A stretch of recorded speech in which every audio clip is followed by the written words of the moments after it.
Today we're going to factory reset our laptop in Windows 7 HP laptop.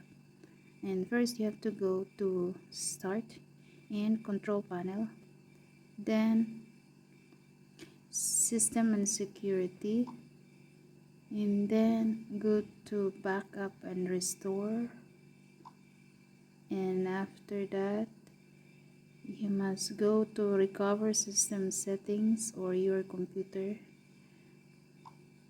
and then Advanced Recovery Methods, and then this one, reinstall Windows.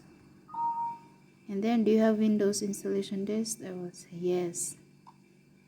And then here, do you want to back up your files? For now I will not back up my files, so skip.